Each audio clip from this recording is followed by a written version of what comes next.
Hello everyone, how are we doing? Happy New Year.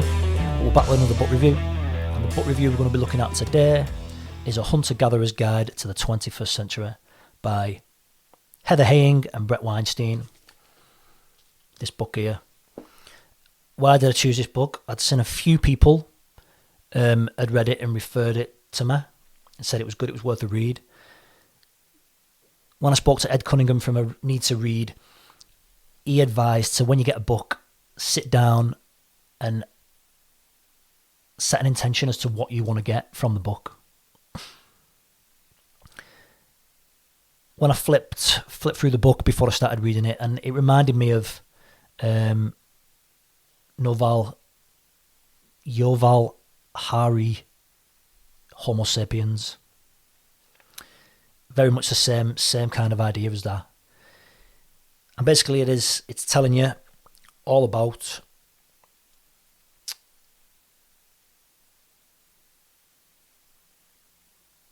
how the world is changing too fast for us to adapt to. That's the basic premise of the book.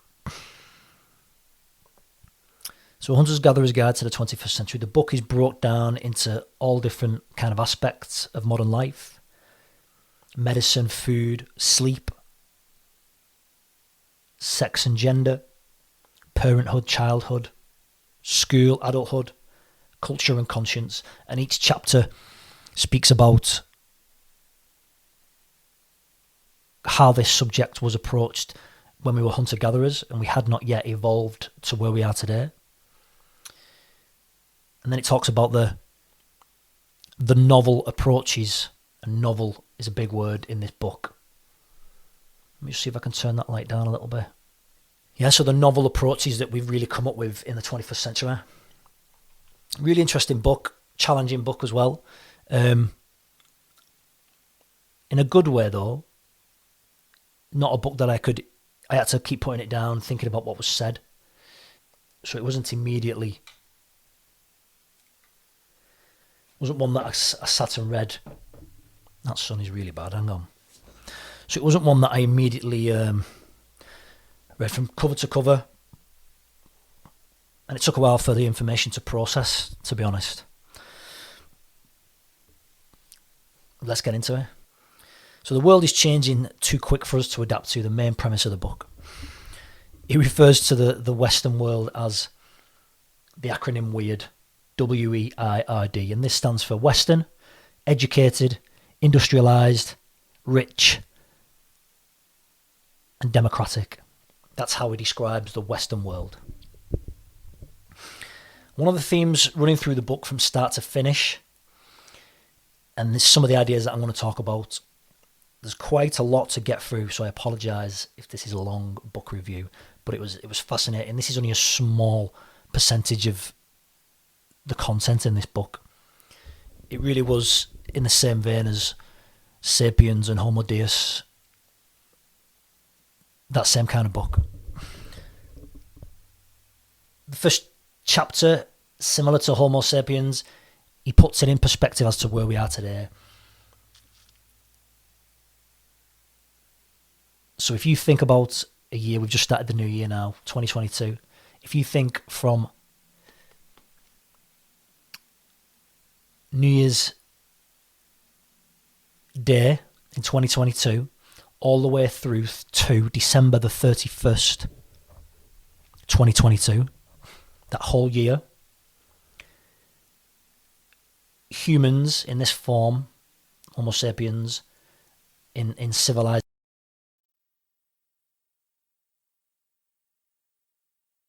1 minute to midnight on the 31st of December, if you take a calendar year. That's how small and minute our existence is in the whole existence of the earth, which puts it into perspective a little bit. The book is that we've created these things and technology and these aspects that in the current Western world civilization, they're happening quicker than our bodies can adapt to. So Chesterton's fence. They talk a lot about Chesterton's fence, and let me just refer to the book. Chesterton's fence, named for the turn of the 20th century philosopher and writer J.K. Chesterton, the man who first described it. Chesterton's fence urges caution in making changes to systems that are not fully understood. It is thus a concept related to the precautionary principle. Chesterton wrote this of a fence or a gate erected across the road. So one person goes up and discusses the fence and says, I don't see the point in this, let us clear it away. A more intelligent type of person will answer, if you don't see the use of it, then there's no way I'm going to let you get rid of it. Go away and think. Then, when you can come back and tell me that you do not see the use of it, I may allow you to get rid of it. The example that they give in the book is about the appendix. So the appendix was never thought to have any point to it. It was pointless. So they wanted to get rid of it. This was the idea behind Chesterton's fence. Once they actually researched what the appendix was for, it just seemed like a banal piece of, I believe it's a piece of skin that hangs off the intestine. It actually, in times of disease and viruses and stuff, and the actual, I'm paraphrasing as well, but I'm by no means no scientist or doctor, all the bad bacteria jumps onto the appendix in your body in times of infection in the body. So it pulls it away kind of from the more important organs. I think I've got that right, if that makes sense. Anyway, so this idea of Chesterton's fence, just getting rid of something because it doesn't seem at the time to make any sense. So they use the phrase, just because you can doesn't mean that you should. Like the phrase in Jurassic Park when they're questioning whether or not they should bring back the dinosaurs. And Jeff Goldblum's character is like, just because you can doesn't mean that you should. They didn't question that in Jurassic Park, and inevitably it ended up going tits up. But anyway, the same idea applies. So we looked at medicine and this idea of reductionalism, page 63. Sorry, I'm going to be flitting through the book here because there are some bits that are really, really important. So we're mentioning this reductionist idea in medicine. So they talk about dissecting animals to do tests on and stuff like. And so it just goes to show that when doctors prescribe, this is one of the issues in the book, doctors prescribe the same antibiotics, the same pills for each individual, the same idea, but we're not all the same. Even though we look the same, we are not all the same. And to the point in the book, comparative anatomy is nominally about comparisons between species, but comparing individuals within a species is in some way even more elucidating. So the attachments of muscles in humans never differ. So we've all got the same muscles that attach themselves at the same point. However, there are large differences. There are large differences in circulatory systems. So jugular veins, for example, can follow different paths. So where one of my veins might start in the lower abdomen, it might go all around the body a certain way. In someone else, it'll be different. So the particularity is not critical, but it contributes to the difficulty of predicting whether a solution that works for one person will work for another, because it takes a longer time to get to its destination, if that makes sense. So why would you give one person a pill and the other person the same pill? The reason why it might not work is because it doesn't follow the same path around the body. So that was a reductionist attitude. They talk about a reductionist attitude, especially in medicine. Novel approaches, they talk about this, and this goes into the diet aspect of it.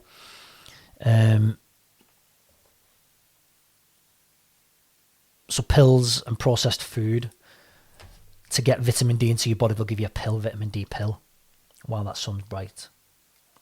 So they talk about Vikings, and the Vikings never suffered with rickets because it was thought that they were eating a lot of cod. Cod, I suppose it has a lot of vitamin D in it. But there was zero evidence later on when we've evolved and done scientific studies. There was zero evidence to support the fact that vitamin D kept bones strong. So it was a novel approach, a reductionist approach, that the quick fix, so it's vitamin D, will give someone vitamin D. But there was no evidence to support that the vitamin D kept bones strong, which I found strange because everyone's always promoting that, aren't they? So it was found that lack of vitamin D is a symptom rather than a cure.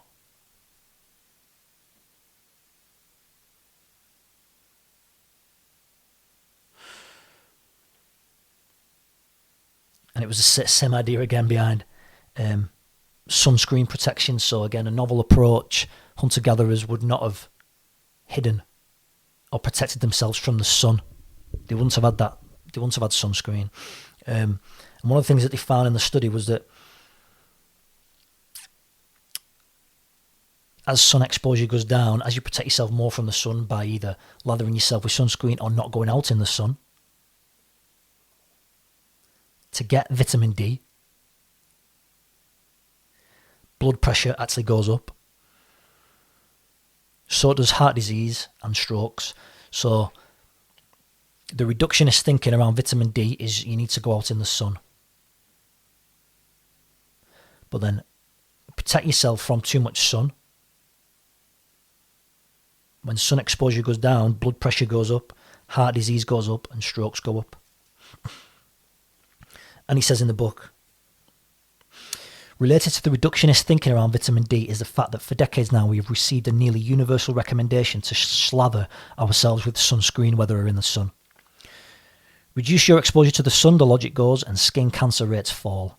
This is true. However, what goes up when sun exposure goes down?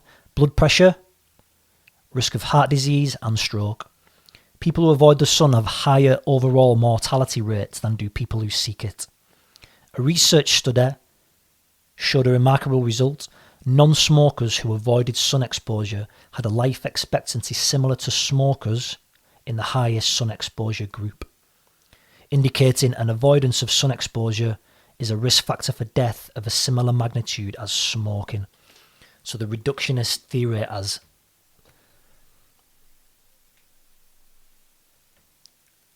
done us again, this novel approach, this reductionist idea that one affects the other.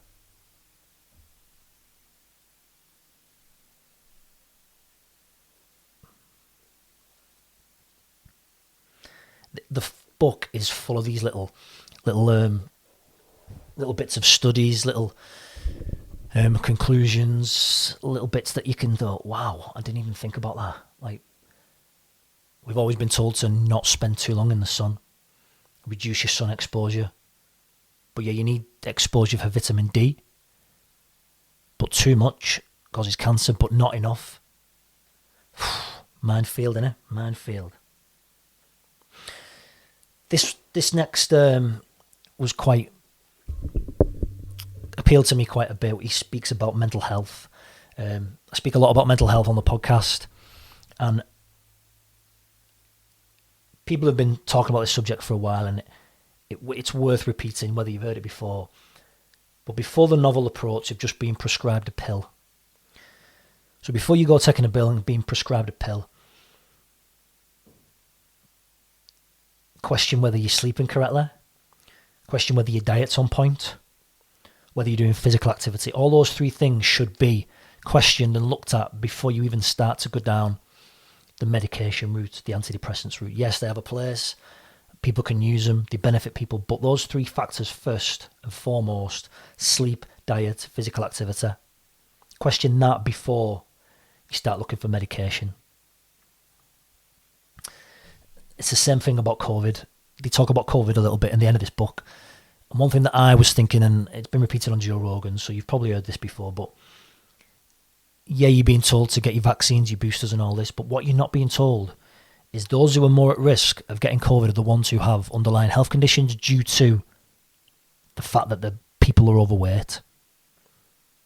So the safest thing you can do to protect yourself from COVID or being ill from getting COVID, more to the point, is just lose some fucking weight. Lose weight.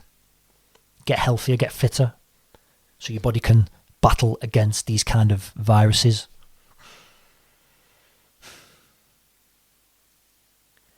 There's loads of good stuff in this book. Honestly, I could go on for days and I would be doing it an injustice by going through and telling you all the different things about this book, because it's just worth reading. There's loads of good stuff. So one thing that he discusses about childhood, and I think some of these might just be separate podcasts because they're just solid gold. These he talks about childhood. The question that he poses: does a butterfly remember being a caterpillar? And he links that to social media. The problem with social media that we've got today, that from a very young age, kids are putting images of themselves, or the parents are putting images of themselves on social media, so the permanent reminders of an earlier time. Permanent reminders of an earlier time. So that child, what they're saying in the book, will always remember when they're growing up an earlier time in their life, which may help them, which may make them struggle really embracing adulthood and changing, because we all change. I'm not the same person that I was in my teens. I'm not the same person I was in my 20s. But having these constant reminders of yourself from an early age of who you were, images, thoughts, may make it more difficult for these young people in today's age to really embrace growing up and therefore changing who they are. When I was reading this bit of the book, the first thing that came to mind really was the Only Fools and Horses episode. Trigger, when he talks about he got an award dinner for off the council for having the same brush, same broom for 25 years. The same broom, but it's had 12 different heads and 17 different handles. So it poses the same question: is it the same broom at the end of the day? So if we try and hold ourselves to a previous identity, this is going to restrict the future. And it really got you thinking again. I've said it before, but what was hard in this book was to keep reading, not because it wasn't interesting, it was because I had to put the book down to actually think about the point that was being delivered, because it really got you thinking.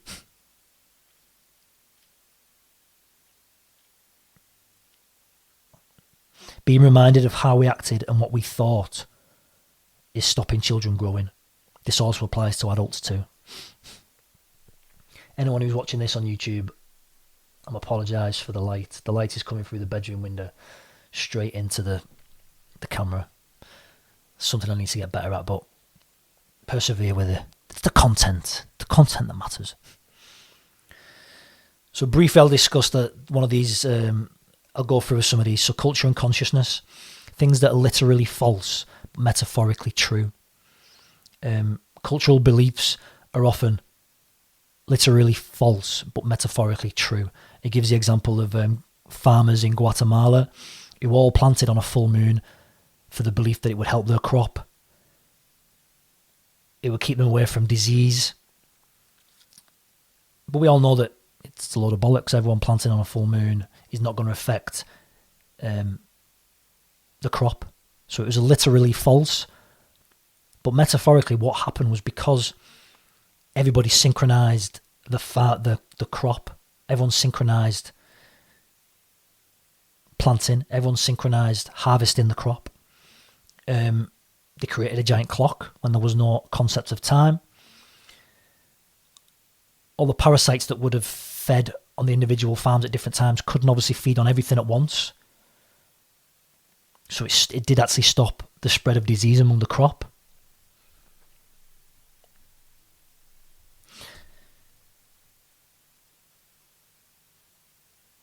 So it was metaphorically Sorry, what was I saying? It was metaphorically true. And he gives loads more examples of these things. And you just thought, it's not something I would have thought of.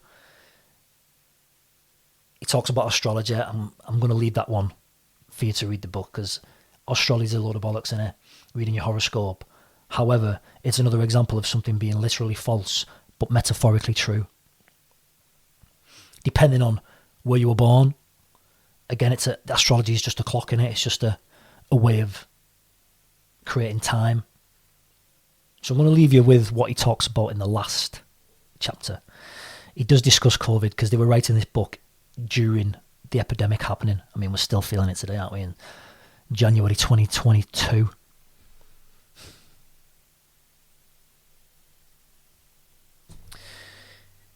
But he talks about the fact that the world is moving too fast for us to adapt to it. COVID, from the point of view of the authors, Heather Haying and Bret Weinstein, I'm not educated enough to comment on this, but I'll tell you what the view was, and you need to read this book. So COVID is a product of technology. If we were all still outdoors, COVID would not exist. If we were outside, COVID cannot exist.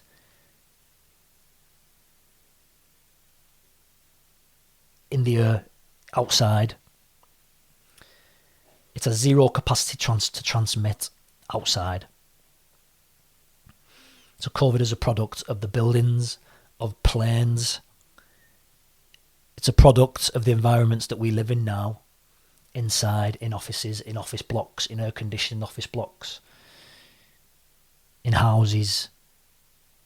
And I'm not saying I know what the answer is. I'm going to let you read the book. But it's interesting that, yeah, this has come along. If we lived outside, then COVID would not be a thing.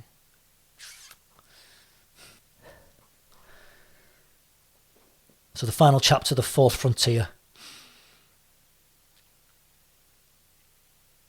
We expect growth as humans, as Homo sapiens. We expect growth.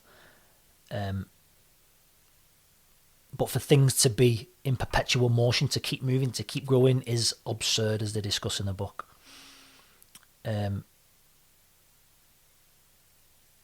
It's finite. There's finite resources on this planet. So it simply cannot happen. Things that are in perpetual motion keep fueling. Money.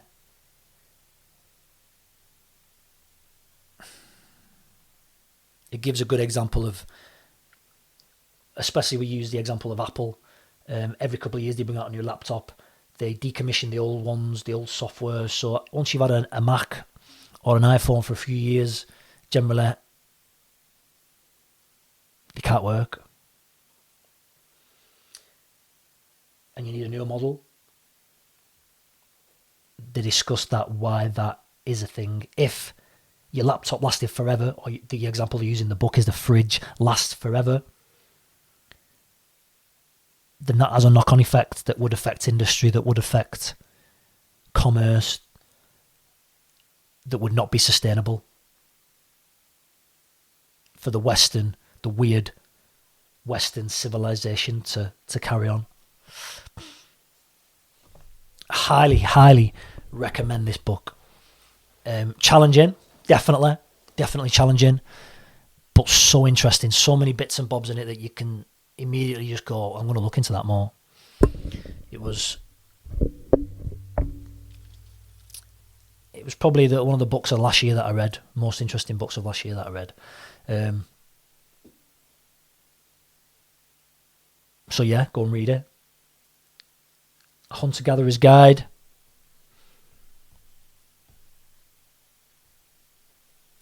The 21st Century. Apologies if you're watching on YouTube. The light was a nightmare. If you are listening to the audio version, leave us a review. Share it with other people. Like it on YouTube. And we'll see you next time.